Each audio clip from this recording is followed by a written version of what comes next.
Hello everyone, welcome. Welcome to SV Union High School and Junior College. Our subject today is Geography Standard 7. We are going to discuss chapter number 10, Human Settlements, part 2.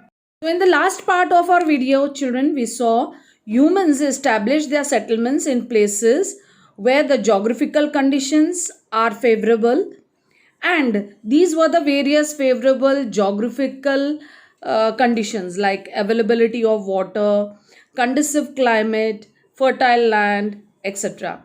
Initially, human occupations were dependent on various natural resources. Wherever natural resources, raw materials were available in a particular region, humans settled there as to carry out their occupations. This led to the formation of separate settlements of people engaged in a particular occupation, like fishermen settled in one places which we called as Kodivada. The ones who made pots, the pot makers, they settled down in a place where proper sticky mud which was available there, which was required by them to make various pots and various pot vessels, mud vessels. They settled there, which we call as Kumbharwada, Burudali, Shimpiali, etc. These are some of the examples of various settlements that settled in particular areas according to the natural resources available to them depending on their occupations. Now we know that farmers practiced agriculture in the area where there is lot of fertile soil and availability of water. They stayed there with their families.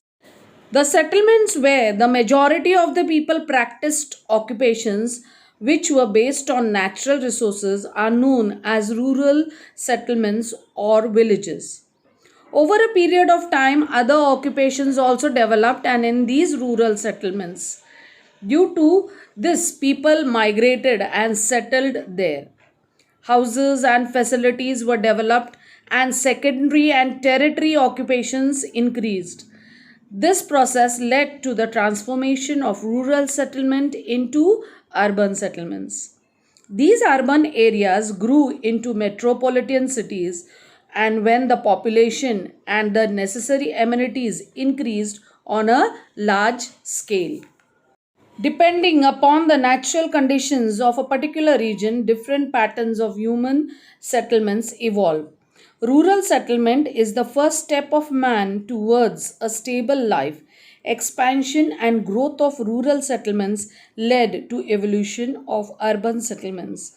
Both rural as well as urban settlements have undergone transformation due to modernization, science, and technology. A certain way of life is preserved in rural settlements. Increase in the population of rural settlements is the beginning of urbanization. Life in urban settlement is more dynamic and more developed. There are large scale economic correlations between rural and urban settlements. The day to day food requirements of urban population is fulfilled by rural settlements. Modernization, science, and technology led to transformation in both the types of settlements. Now, let us see the different types of settlements and their characteristics. The first type of settlement that we are going to see is the scattered settlements. Our diagram shows us scattered settlement. Now, what is scattered settlement? Houses in such type of settlements are very few in number and they are far away from each other. They are found in areas of high relief, dense forests, grasslands, hot deserts, and extensive agricultural lands. Being closer to nature, these settlements are free from pollution. The population of these settlements is limited as facilities and services are not adequate. They depend on centrally located villages for their daily requirements. Let us see the characteristics of scattered settlements. Distance between the scattered settlements can be clearly seen. These settlements have limited population as in small hamlets, pada, wadi, etc. Facilities and services in these settlements are not adequate. They are not enough. As these settlements are closer to nature, they are free from pollution. There is very less pollution as no vehicles run there. They depend on centrally located villages for their day-to-day requirements. The next type of settlement is the nucleated settlement. Let us see what is nucleated settlement. The houses in these settlements are very close to each other and are generally found near the water sources like brooks, rivulets, rivers, lakes, reservoirs, etc. Such settlements develop around fertile plains, mining centers, and commercial centers. Defense, health, education, and other social and religious factors also give rise to such settlements. Social services are available in these settlements. The roads in these settlements are narrow in the old parts. The people here have a better social life as people from different caste, religion, races, ideologies live together. Now let us see the characteristics of these nucleated settlements. The above diagram is 10.6, figure 10.6, which shows us nucleated settlements. Now let us go through the characteristics of nucleated settlements. First one is, in these settlements, houses are very close to each other. They live very close to each other. Second, social services are available in these types of settlements. All different types of social services are available here. As these settlements developed in certain places over certain period of time, they attain particular shapes. Roads are narrow in the old parts of these settlements. People from different caste, religion, and races and ideologies live together in these settlements, and hence they have a better social life.